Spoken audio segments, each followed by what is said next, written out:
Hello, I'm the Angry Spork. You might remember earlier this year that Marvel and Top Cow crossed over in Devil's Reign, where numerous heroes from each universe teamed up. What if they did that again, just on a smaller scale? Like, only 2 teams? Or, smaller still, just 2 members from each team, who just so happen to be strikingly similar. I'm taking issue with CyberForce/X-Men, which has nothing to do with convoluted plots from bored demons.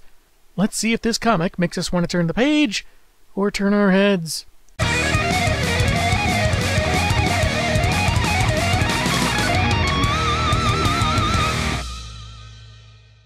The cover is a pretty nice wraparound, our star standing in wreckage after having felled a Sentinel, and looking prepared for more fighting. Keep the shawarma warm, they may be a while. Written by Ron Mars, with art by Pat Lee, Ron Hunter, Kevin Conrad, Joe Weems, Marlo Akiza, and J.D. Smith, we get some handy paragraphs describing the respective teams, then begin in Japan, in the past. Could be years, could be months, could be an hour ago, it's all in the past. Wibbly-wobbly, timey-wimey. The steps to a temple are littered with fallen hand ninja, smoke escaping from their dead and dying bodies. The hand really should consider converting to more environmentally friendly cannon fodder. They've been felled by Ripclaw, who's asking where she is, living up to his codename as he tears through more foes and threatens to do likewise to the rest of their hideout. A cleric is performing a ritual on a captive, telling an armored sub-boss to kill the intruder, but Ripsy has him outbladed, cutting him down and tossing the cleric aside. Indeed, he's found who he was looking for, Cyblade, appearing to be asleep and unresponsive until some henchman blood falls on her cheek. Good news, Dominique, you've been rescued from a murderous cult. Bad news, your rescuer might have accidentally gotten you infected with evil ninja hepatitis. After being told their location, Cyblade explains that the Hand are assassins and mystics, reasoning that they were trying to warp her mind to serve their organization. Approaching the cleric, she says their paths crossed before she joined CyberForce, when she was no better than they are, as she uses her energy dagger to finish him off. Maybe she'd be abducted by fewer ninja cults if she updated her LinkedIn page more often. Ripclaw says he did this alone, not feeling anyone else was needed to find Dom when she went off the grid. And that's when the roof gets ripped open by a Sentinel. Maybe these are the friendly kind. This is Japan, right? Then, in what I'm sure is an homage to Days of Future Past, it proceeds to laser blast Ripclaw. It's not like I like you or anything, baka. Sometime later, Psylocke and Wolverine are on site, the latter inspecting a piece of Robert Bearclaw's clothes left behind, detecting blood, cyber implants, and traces of the giant robot. They may not have been known to be in the Land of the Rising Sun before, but it isn't like they announced themselves. Although being giant robots, their mere presence tend to be announcement enough. While unsympathetic towards the Hand, Psylocke is curious why the machine attacked them, but Logan says it was likely here for a mutant, and the ninja were just in the way, most dead before the tin can arrived. So what do we do? Call in the rest of the X-Men? Or maybe Sunfire? Ain't got time. The studio couldn't afford another X-Men. Wolvie thinks the 2 of them, who happen to be in Japan for each their own reasons, should be enough to track a 3-story robot and anyone it may have captured. True, but what if there's more than one, as has been the case? Like, maybe a handful, or a dozen. Seems like more help would be useful in that scenario, but hey, what do I know? I'm not the amnesiac berserker Canadian. The 2 follow his nose to, where else, the sewers. Logan able to differentiate the scents, while Betsy uses her psionics to give some illumination. I really liked it better when I couldn't see what I was wading through. Stinky, smelly, icky sewer poo gas. I hate this.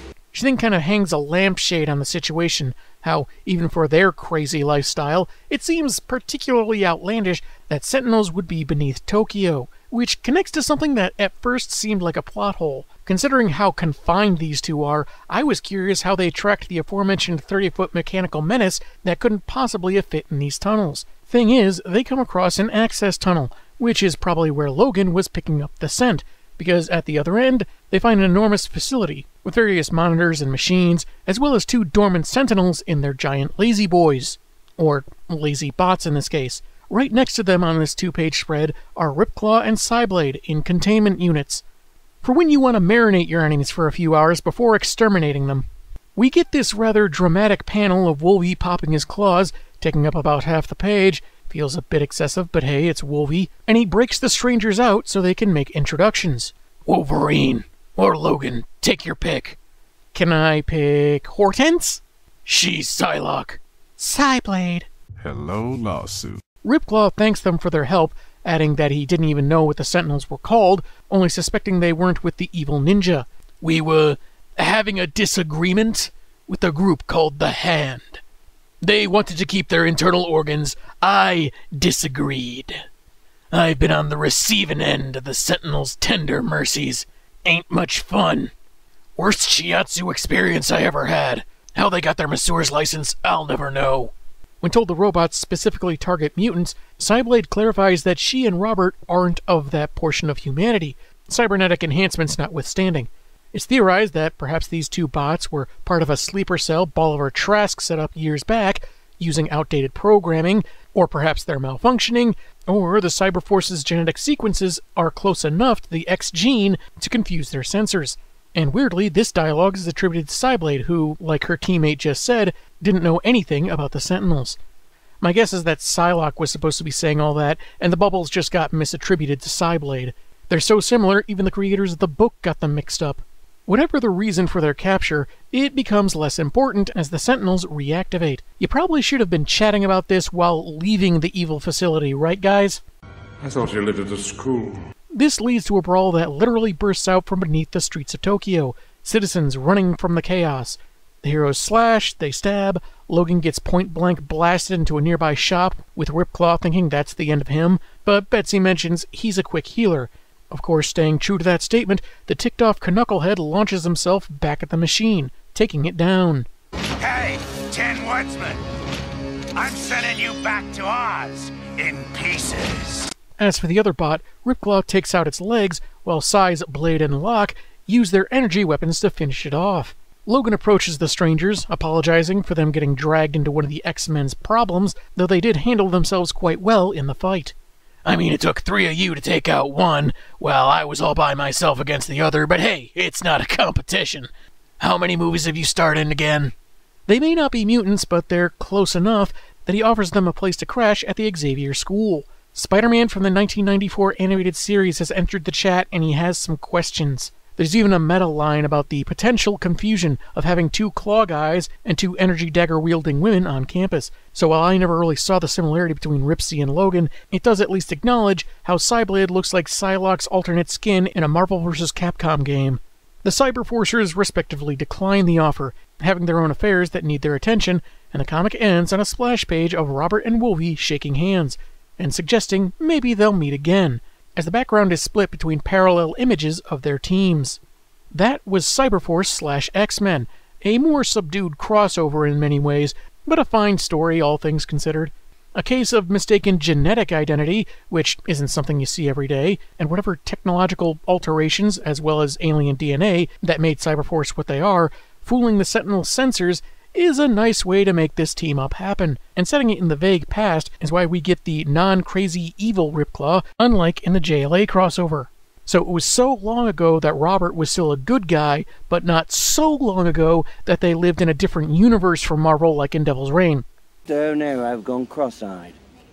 While they kind of hinted at how alike the featured characters were, there also seemed to be a bit of meta-commentary when Wolverine called their adventures short and sweet, because that's what this was. About the length of a standard comic, plenty of action, and a pretty solid story that felt maybe a little padded, but not overly so. Maybe Ripclaw's intro didn't need to be a 2-pager, and Logan's snicting didn't really need to take up so much of the page. Otherwise, I thought it was well paced. There's this page here, just before the X-Men discover the cyborgs, where it seems like this panel shows the hatch door open before Logan opens it, but it could just be a shot of the darkened passageway before actually being opened.